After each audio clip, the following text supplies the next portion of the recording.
Hello दोस्तों, तो आप लोग कैसे हैं? आई होप आप लोग अच्छा होइएगा। मैं गोलू कुमार अपना YouTube channel BPS unique centre में स्वागत करता हूं। मैं पढ़ाने वाला हूं आज आप लोगों को क्लास 10th त्रिकोणमिति। यदि आपको त्रिकोणमिति समझ में नहीं आता है तो ये वीडियो आपके लिए, और ये मेरा फर्स्ट वीडियो है। और यदि वीडियो पसंद आता है तो लाइक कीजिए, सब्सक्राइब कीजिए और एक दूसरे के साथ शेयर करना ना भूलें। सो अब वीडियो को स्टार्ट करते हैं। ओके, तो देखिए चैप्टर नंबर कौन सा होगा? चैप्टर नंबर आपका 8 होगा। क्लास 10th, क्लास कौन सा? Class 10th।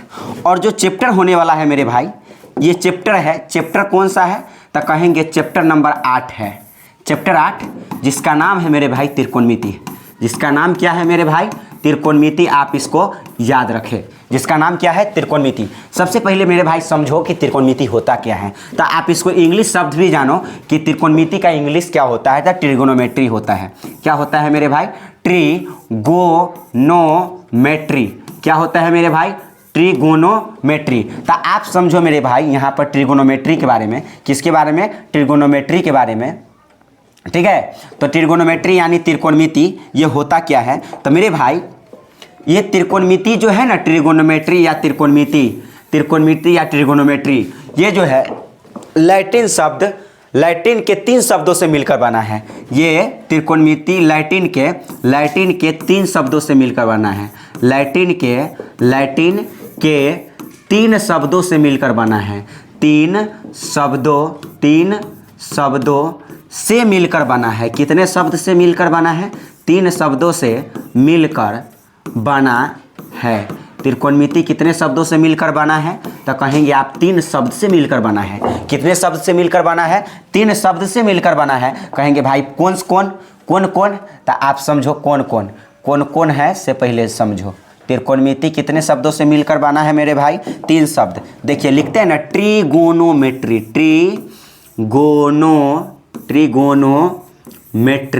ट्रिगोनोमेट्री। तो इसी से मिलकर देखिए ये कैसे निर्माण हुआ त्रिगोनोमेट्री। तो देखा कहा ना हमने, लैटिन के 3 शब्दों से मिलकर बना है क्या? त्रिकोणमिति, ट्रिगोनोमेट्री। तो मेरे भाई यहाँ पर पहला है लैटिन 3 शब्द। पहला कौन है? तो पहला कहेंगे ट्री। पहला कौन है मेरे भाई? तो पहला है आपका ट्री। पहला है ट्री। पहला क्या है? ट्री। और ट्री का मतलब होता है 3। ट्री का क्या मतलब होता है मेरे भाई? 3।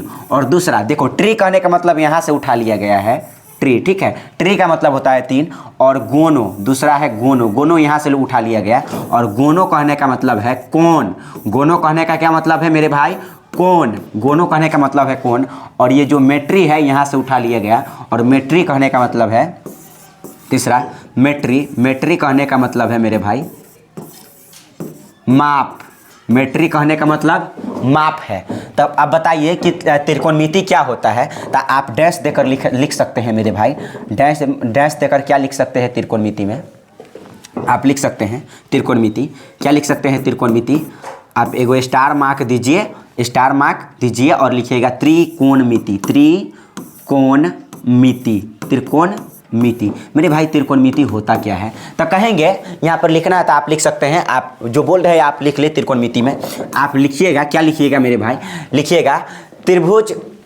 क्या कहेंगे? ये त्रिकोणमिति क्या है? तो कहेंगे यह गणित का एक शाखा है, यह मैथ का एक शाखा है, जिसके अंतर्गत हम त्रिभुज के तीनों कोनों, जिसके अंतर्गत हम त्रिभुज के तीनों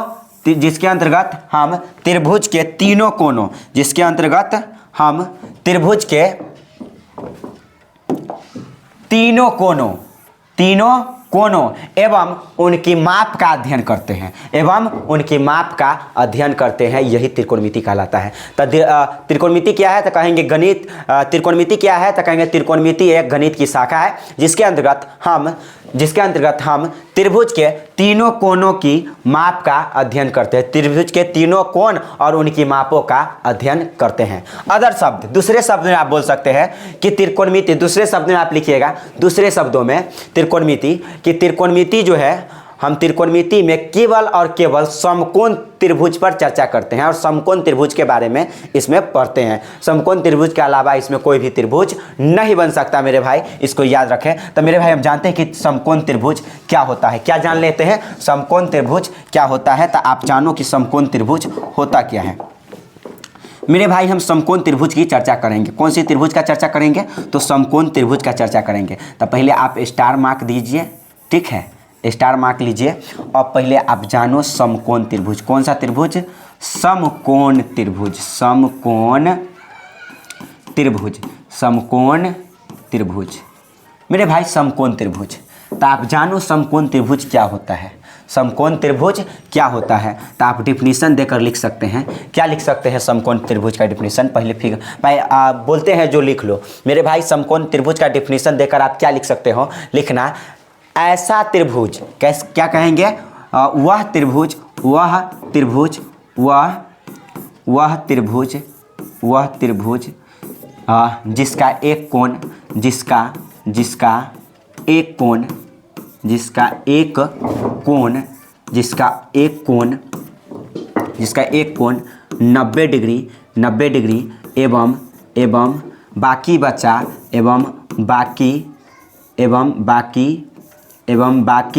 बाकी बचा हुआ कोण, बाकी बचा हुआ कोण, बाकी बचा हुआ कोण, बाकी बचा हुआ कोण न्यून कोण हो।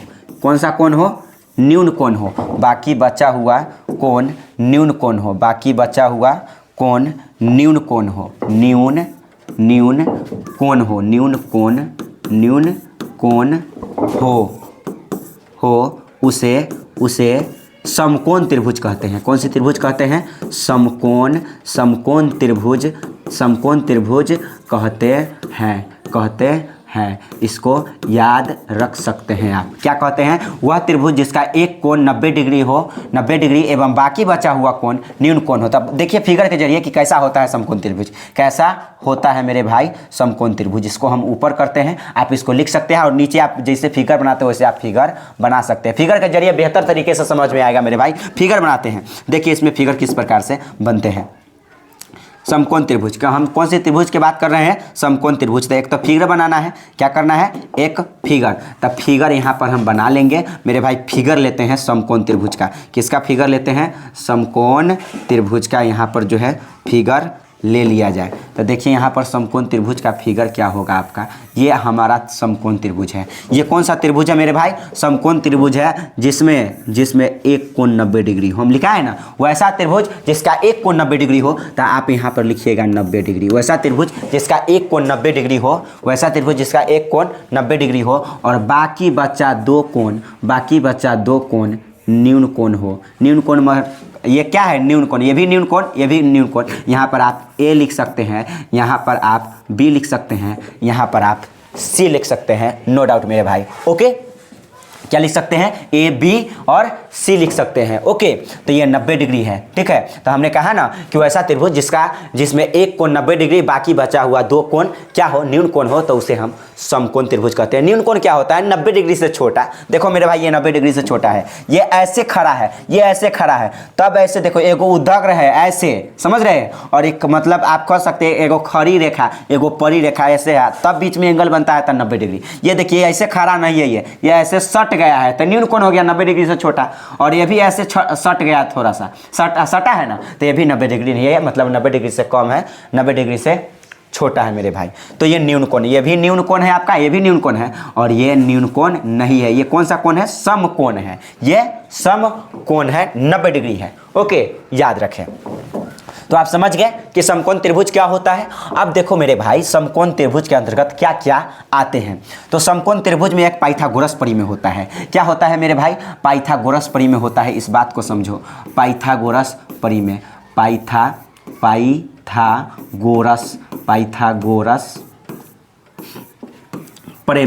पाइथागोरस परिमेय। तो समझो मेरे भाई पाइथागोरस परिमेय क्या होता है। आप इसको बॉक्स में बंद कर सकते हैं, जैसे हम बंद कर रहे हैं वैसे। ओके, तो पाइथागोरस परिमेय होता क्या है मेरे भाई, उसके ऊपर बात कर लो, थोड़ा सा उसके ऊपर भी बात कर लिया जाए। पाइथागोरस परिमेय क्या होता है? तब पाइथागोरस परिमेय इस समकोण त्रिभुज में, पाइथागोरस एक गणितज्ञ का नाम है, उन्होंने क्या कहा था कि जो कर्ण का वर्ग है वह अन्य दो भुजाओं के वर्गों के योग के बराबर होते हैं। तो मेरा ये इसमें कैसे जानेंगे कि कर्ण कौन है?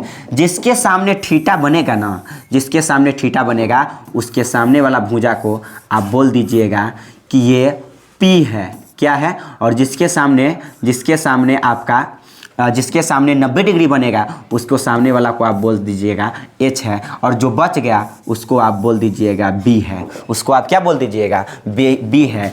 H बोले तो कॉर्न, H बोले तो क्या होगा मेरे भाई, कॉर्न होगा, इसको याद रखें। H बोले तो क्या होगा, कॉर्न होगा, और P बोले तो क्या होगा, लंब होगा, इसको आप याद रखें। P बोले तो लंब होगा और B बोले तो आधार होगा। B बोले तो क्या होगा, B बोले तो आधार होगा, आधार होगा, इसको आप याद रखें मेरे भाई। हम जो मैक्सिमम यूज करेंगे, क्या यूज करेंगे उसके ऊपर आप थोड़ा सा जान लें। मैक्सिमम जो यूज करने वाले हैं हम, एक मिनट देखिए, मैक्सिमम जो हम यूज करेंगे वो क्या यूज करेंगे, आपको भी यही यूज करना है, और आसान तरीके से सवाल बनता है मेरे भाई। आसानी तरीके से क्या बनता है, सवाल बनता है। तो ये लंब हो गया, ये आधार हो गया, ये कॉर्न हो गया। तो हम ज़्यादातर हम PBH का इस्तेमाल करेंगे। किसका इस्तेमाल करेंगे, PBH का इस्तेमाल करेंगे। ये तीन चीज़ें का इस्तेमाल करेंगे। P फॉर परपेंडिकुलर लंब, B फॉर बेस यानी आधार, और H फॉर हाइपोटेनियस यानी कॉर्न। ठीक है मेरे भाई, तो आपको ज़्यादा दिमाग नहीं लगाना है, आपको इतना सिर्फ याद रखना है कि 90 डिग्री के सामने वाला भुजा को, ये एक भुजा है ना लंबा, तो 90 डिग्री के सामने वाला भुजा को कर्ण कहते हैं। कर्ण सबसे बड़ा भुजा होता है। आप महाभारत देखे होइएगा मेरे भाई, क्या देखे होइएगा, महाभारत में क्या होता है, आप कहो मेरे भाई कि महाभारत में क्या होता है। तब महाभारत में सूर्यपुत्र कर्ण सबसे बड़ा भाई होता है। सेम इसी प्रकार यहाँ पर भी कर्ण जो है सबसे बड़ी भुजा है। कर्ण क्या है, सबसे बड़ी भुजा है, यानी हम कर्ण को H से दिखा दिए। और 90 डिग्री के सामने वाले को क्या बोले, अब याद रखो, ये दिमाग में हम जो बोल रहे हैं वही याद रखना है। 90 डिग्री के सामने वाला भुजा को H कहते हैं, H का H, यानी 90 डिग्री के सामने वाला को भुजा को क्या कहते हैं, H कहते हैं। ठीक है, और थीटा के सामने वाले भुजा को P यानी परपेंडिकुलर लंब कहते हैं। क्या कहते हैं, थीटा के सामने वाले भुजा को P कहते हैं, थीटा के सामने वाले भुजा को P कहते हैं, थीटा के सामने वाले भुजा को P कहते हैं। और जो बच गया उसको आधार कहते हैं, जो बच गया उसको आधार कहते हैं, जो बच गया उसको आधार कहते हैं। थीटा के सामने वाले भुजा को लंब कहते हैं, और 90 डिग्री के सामने वाले भुजा को हाइपोटेनियस यानी H कहते हैं, जो बच गया उसको आधार कहते हैं। इतना बात आप याद रखें जो बोल दिए हैं। ओके, अब देखो यहाँ से पाइथागोरस परिमेय क्या होता है। तब पाइथागोरस परिमेय कहता है मेरे भाई, पाइथागोरस परिमेय क्या होता है, तब पाइथागोरस परिमेय कहता है कि कर्ण का वर्ग, कर्ण का जो वर्ग होगा ना, कर्ण का वर्ग बोले तो AC का वर्ग कर सकते हैं मेरे भाई, AC का वर्ग आराम से आप कर सकते हैं। कर्ण का जो वर्ग होगा ना, अन्य दो भुजाओं के वर्गों के योग के बराबर होगा। तो इसके अलावा कौन कौन भुजा बच गया, एगो ई बच गया, एगो ई बच गया। तो ई वाला भुजा AB है, तो आप AB के वर्ग कर लो।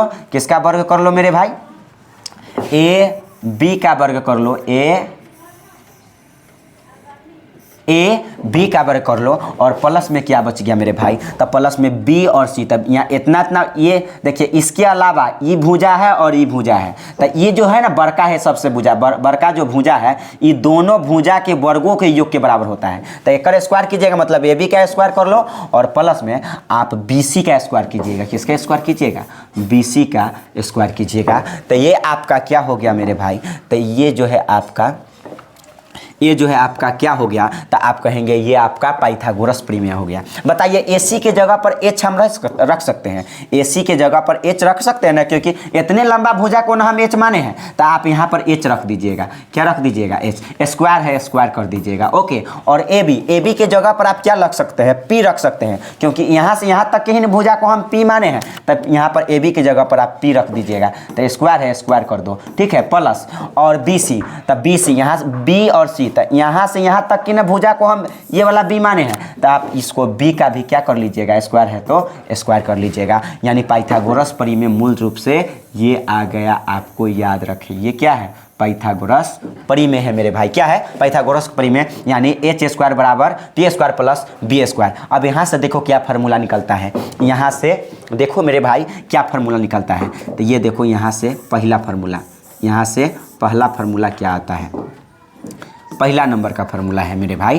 कि यदि तुम H निकालते हो, क्या निकालते हो, H निकालते हो, यदि तुम क्या निकालते हो, एच निकालते हो एच, तो रूट अंडर में जो आपका फॉर्मूला हो जाएगा एच निकालने के लिए, क्योंकि आपको ये पता होना चाहिए कि स्क्वायर हटता है तो रूट चढ़ता है, स्क्वायर हटता है तो क्या चढ़ता है मेरे भाई, रूट चढ़ता है। तो स्क्वायर के हटाओ रूट चढ़ाओ तो क्या होगा, एच बराबर स्क्वायर हटेगा रूट चढ़ेगा, बराबर में जितना है उतना, यानी कि P square plus B square, P square plus B square, ये P square plus B square. तो बताओ एच निकालने के लिए रूट अंडर क्या हो गया, P square plus B square, P square plus B square. और देखो अब दूसरा फार्मूला यहाँ से क्या बनेगा मेरे भाई, दूसरा बनेगा, अब एच निकल गया तो तीन चीज़ें ना निकालना हमको अनिवार्य है, पी निकालना अनिवार्य है, बी निकालना अनिवार्य है, एच निकालना अनिवार्य है। तो मेरे भाई दो चीज़ें, अभी एक चीज़ें निकला है एच, तो क्या हम पी निकाल सकते हैं, यहाँ से आसानी पूर्वक से निकाल सकते हैं मेरे भाई। पी निकालने के लिए जो फार्मूला हो जाएगा रूट अंडर, यहाँ जैसे ई निकाले वैसे निकालेंगे तो रूट अंडर एच स्क्वायर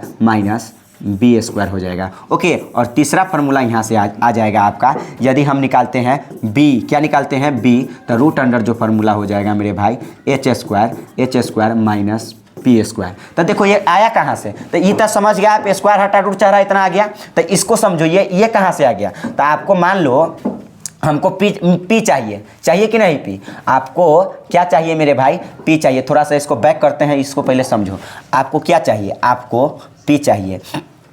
तो मेरे भाई आपको जब पी चाहिए, क्या चाहिए, पी, तो यहाँ पर देखो एच चाहिए तो स्क्वायर हटा के रूट चढ़ा दिए। यदि हमको पी चाहिए तो मान लो मेरे भाई कि यहाँ पर पी चाहिए तो करोगे एच स्क्वायर अपने साइड में है, कोई परिवर्तन नहीं होगा।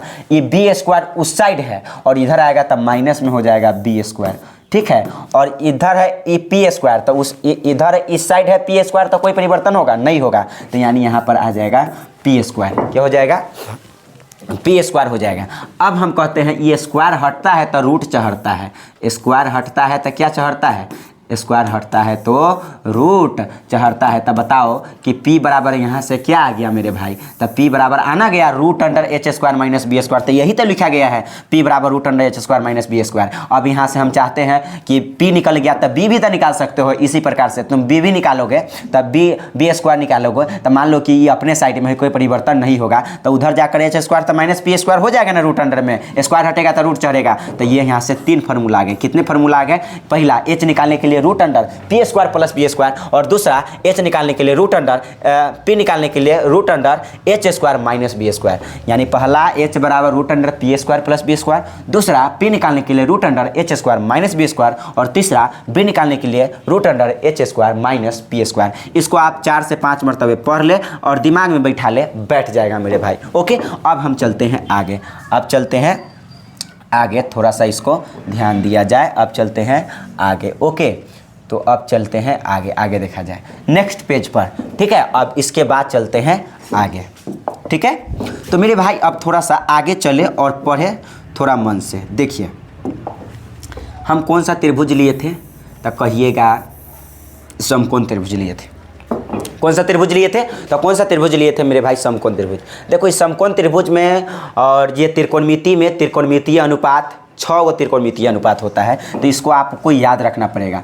त्रिकोणमितीय अनुपात, कौन सा अनुपात, त्रिकोणमितीय अनुपात, त्रिकोणमितीय अनुपात।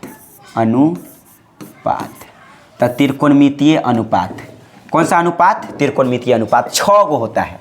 कितने होता है त्रिकोणमितीय अनुपात, 6 गो। पहला मेरे भाई साइन थीटा, पहला क्या होता है, साइन थीटा। अब दूसरा जानो, दूसरा होता है कॉस थीटा, दूसरा होता है कॉस थीटा, और तीसरा होता है टैन थीटा। तीसरा क्या होता है मेरे भाई, टैन थीटा। और जो चौथा होता है आपका कॉट थीटा। और जो आपका पाँचवा होता है मेरे भाई, कौन सा, पाँचवा होता है वो सेक थीटा। क्या होता है, सेक थीटा। और आपका लास्ट एगो छठा होता है कोसेक थीटा। छठा क्या है, कोसेक थीटा। ठीक है मेरे भाई, इसको आप जरूर याद रखें। अब देखो इसके बराबर फार्मूला होता है, हम फार्मूला याद करने की ट्रिक भी देंगे, आप सदमे में न रहे कि नहीं याद होगा, याद होगा मेरे भाई। आप समझे कि त्रिकोणमितीय अनुपात कै गो है, तो कहेंगे 6 गो। कै गो है त्रिकोणमितीय अनुपात, कहना मेरे भाई 6 गो। कै गो है त्रिकोणमितीय अनुपात, 6 गो। पहला साइन थीटा बराबर फार्मूला होता है P/H। आप ऐसे लिखते हैं ना, आप कैसे लिखते हैं, P बटा H, P बटा H ऐसे ही लिखते हैं। तो मेरे भाई ये थोड़ा स्टाइल वाला ऐसन बटा है, इसको बोलते हैं स्टाइल वाला बटा। क्या बोलते हैं, स्टाइल वाला बटा। और इसको साधारण बटा, कोई बात नहीं, हम ऐसे लिख दिए हैं अच्छा लगने के लिए, ठीक है। तो अच्छा लग P बटा H, P बटा H, तो इसको P और बटा H पढ़ते हैं, ठीक है। चलो दूसरी फार्मूला यहाँ से cos थीटा बराबर आ जाएगा त्रिकोणमितीय अनुपात 6 गो, और 6 गो फार्मूला भी होगा यहाँ से, इसको याद रखिएगा। तो यहाँ पर होगा B और B बटा H, क्या हो जाएगा, B बटा H, इसके बराबर हो जाएगा P बटा B, और इसके बराबर हो जाएगा मेरे भाई B बटा P, ठीक है। और इसके बराबर हो जाएगा मेरे भाई H बटा B, क्या हो जाएगा, H बटा B, और इसके बराबर हो जाएगा मेरे भाई H बटा P, क्या हो जाएगा, H बटा P। इसको आप जरूर से जरूर याद रखें। ट्रिक देख लो क्या है, ट्रिक देखो, हम बता देते हैं कैसे कैसे याद करना है। हम बात करने का तरीका भी बताएंगे कि कैसे कैसे याद करना है। यहाँ पर लिखो पापा हेलो, थोड़ा सा इंक दूसरा ले लेते हैं मेरे भाई, थोड़ा सा अच्छा लगे, ठीक है, अच्छा लगे, इसको हम दूसरा ले लेते हैं।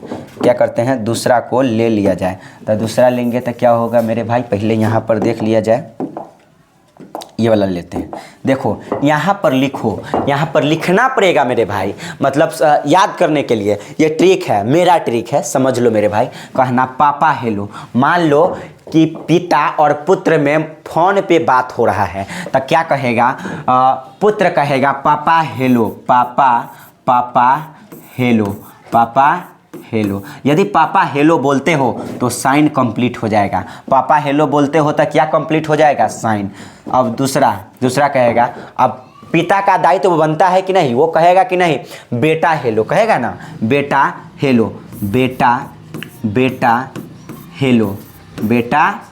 हेलो, ओके, इसको आप याद रख सकते हैं, बेटा हेलो। उसके बाद आपको ये वाला, फिर आप देखो कहेगा कि पापा हेलो, उधर क्रिया से पापा जी बोलेंगे बेटा हेलो, ओके।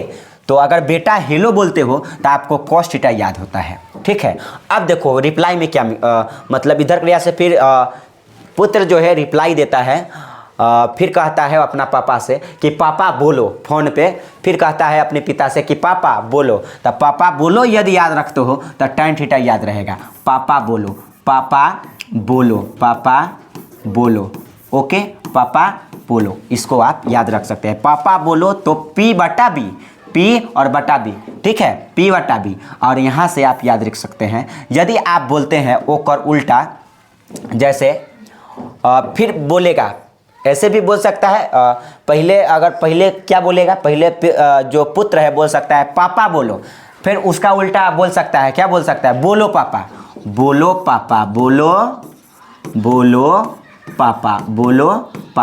ओके, बोलो पापा। इसके लिए क्या लिख सकते हैं, तो इसके लिए आप लिख सकते हैं हेलो बेटा,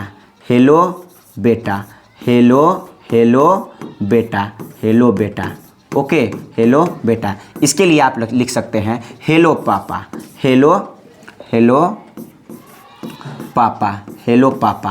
ओके, हेलो पापा। आप इतना को याद रख सकते हैं। थोड़ा सा ट्रिक देते हैं और कोशिश करते हैं कि हाँ याद हो जाए मेरे भाई, ओके, कोशिश किया जाए। देखिए कैसे याद करना है, याद कैसे करना है मेरे भाई, देख लो, याद किस प्रकार से आपको रखना पड़ेगा उसको देखो। तो कैसे याद रखिएगा, देखिए पहले बोलिएगा साइन थीटा, पापा हेलो याद है, इसको साइन थीटा याद हो जाएगा। फिर कहेगा, अगर बोलते हो पापा हेलो तो साइन थीटा याद, और फिर उधर क्रिया से रिप्लाई आएगा बेटा हेलो। यदि बेटा हेलो याद रखते हो तो cos थीटा याद हो जाएगा। पापा हेलो कहने का मतलब पहले P आया और बाद में H आया, तब P और बटा H तो कहेंगे साइन थीटा। और बेटा हेलो कहने का मतलब पहले B आया बाद में H आया, तब B और बटा H, B फॉर बेटा H for hello, B for बेटा H फॉर हेलो, और यहाँ पर P फॉर पापा H फॉर हेलो, ठीक है। तो अब समझ रहे हैं क्या बोल रहे हैं ऐसे। अब अगर बेटा हेलो बोलते हो तो आपको cos थीटा याद हो जाएगा। क्या याद हो जाएगा, cos थीटा याद हो जाएगा मेरे भाई। तो यहाँ पर देखो, तो बेटा हेलो हो गया बी और बटा में एच कॉस थीटा। ओके, अब देखो यहाँ पर क्या समझना मेरे भाई, कहता है पापा बोलो, फिर अगर रिप्लाई में मतलब फिर इधर करे से कहेगा पापा बोलो ना, कहेगा ना कि पापा बोलो ना, फिर कहेगा ना पुत्र कहबे करता है पापा बोलो ना, क्यों नहीं बोल रहे पापा बोलो। तो अगर तुम पापा बोलते हो तो टैन थीटा याद हो जाएगा। क्या हो जाएगा मेरे भाई, टैन थीटा याद हो जाएगा। पहले पी बाद में बी, इसलिए पहले पापा बाद में बोलो, तब पापा बोलो तो टैन थीटा याद हो जाएगा। उसका उल्टा करो, आप बोलो पापा करते हो, बोलो पापा तब कॉट थीटा याद रहेगा। बोलो पापा मतलब बी फॉर बोलो, पी फॉर पापा, तब बोलो पापा तो क्या याद रहेगा, कॉट थीटा याद रहेगा। ठीक है, अब फिर आप कहते हैं हेलो बेटा, पहले ही हेलो आया बाद में बेटा आया, बाद में बेटा आया, तो हेलो बेटा तो सेक थीटा याद है, हेलो बेटा तो सेक थीटा याद हो जाएगा मेरे भाई। ठीक है, अब फिर कहेगा हेलो पापा, हेलो पापा, हेलो पापा। तो देखिए आपको एककर उल्टा बोलना है, केकर उल्टा बोलना है, देखो हम बोलते हैं यहाँ पर हेलो पापा बोल रहे ना, हेलो पापा पहले कोसेक थीटा, अगर कोसेक पहले एच बाद में पी, हेलो पापा तो वे कोसेक थीटा याद हो जाएगा। देखो पापा हेलो के उल्टा है, पापा हेलो के उल्टा कथी है, पापा हेलो के उल्टा है हेलो पापा। देखो यानी साइन याद है तो आपको कोसेक थीटा भी याद रहेगा। देखो पापा हेलो तो ओकर उल्टा बोलना हेलो पापा, पापा हेलो तो ओकर उल्टा हेलो पापा। देखो पहले बोलते हैं पापा हेलो तो उल्टा बोल लो तो क्या हो जाएगा, पहले हेलो बाद में पापा। ठीक है, तो पहले बोलेंगे पापा हेलो तो साइन थीटा, ओकर उल्टा कर देंगे तो कोसेक थीटा। ये रिवर्स होता है, साइन का उल्टा होता है। साइन का उल्टा क्या होता है, तो साइन के उल्टा जो है आपका, साइन का उल्टा जो है मेरे भाई याद रखें, साइन का उल्टा, केकर उल्टा, साइन का उल्टा, साइन का उल्टा, साइन का उल्टा होता है कोसेक, साइन का उल्टा कोसेक। अब देखो यदि साइन याद है तो कोसेक याद हो जाएगा। ओके मेरे भाई, इस प्रकार से याद कर सकते हैं। यदि यहाँ पर कहते हैं बेटा हेलो, बेटा हेलो, अब एक कर उल्टा कीजिएगा हेलो बेटा, तो आपको जो है क्या याद हो जाएगा, तो कोसेक थीटा याद हो जाएगा मेरे भाई। यानी कॉस थीटा बराबर बी बटा एच, कॉस थीटा बराबर बी बेटा बी बटा एच, क्या बोलेंगे कॉस थीटा बराबर बी और बटा में एच, तो मतलब बेटा बाद में हेलो, बेटा हेलो तो कॉस थीटा याद रहेगा बी बटा में एच। ओके, अगर उल्टा कर करते हैं तो हेलो बेटा, अगर हेलो बेटा करते हैं तो सेक थीटा याद रहेगा। एक कर उल्टा देखिए, एच ऊपर चला गया बी नीचा चला आया, तो आपको ये पता होना चाहिए कॉस का उल्टा होता है सेक। कॉस किसका उल्टा होता है, तो कॉस उल्टा होता है सेक का। सेक किसका या कॉस किसका उल्टा होता है, सेक का। कॉस सेक का उल्टा, सेक कॉस का उल्टा, और साइन कॉसेक का उल्टा और कॉसेक साइन का उल्टा। इसको आप याद रख सकते हैं। दूसरी बात, यदि आप याद रखते हैं पापा बोलो तो टैन याद होता है, पापा बोलो तो टैन याद होता है। ओकर उल्टा बोलो, पापा बोलो कहने का मतलब पहले पी बाद में बी, पापा बोलो पी बटा बी, तो ये हो गया पापा बोलो टैन थीटा। या फिर कहते हैं एक उल्टा बोलो ना पापा, फिर कहते हैं ना कि बोलो ना पापा, तो एक उल्टा बोलेंगे बोलो पापा, तक कॉट थीटा याद रहेगा। इसका मतलब एक उल्टा हई होता है, एक उल्टा कौन होता है, हई होता है। तो एक चीज़ याद रहेगा तो एक चीज़ को आप पलट दीजिएगा तो आसानी पूर्वक से याद हो जाएगा मेरे भाई। ठीक है, इसको आप जरूर याद रखें। ठीक है, देखिए नियम बहुत ही अच्छा है, मतलब ये अपना से ये लर्न ट्रिक है कि आप याद कर सकते हैं। कौन सी ट्रिक है, लर्न ट्रिक, लर्न ट्रिक आप बोल सकते हैं, लर्न ट्रिक। ओके, तो आप ये आज की क्लास इतना रहा, और आप इसको 4 से 5 मरतबे, 7 से 8 मरतबे, 4 से 5 या 7 से 8 मरतबे पढ़ लेते हैं मेरे भाई, तो आपको टोटल जो है फार्मूला है याद हो जाएगा। और मेन फार्मूला हमारा यही है मेरे भाई।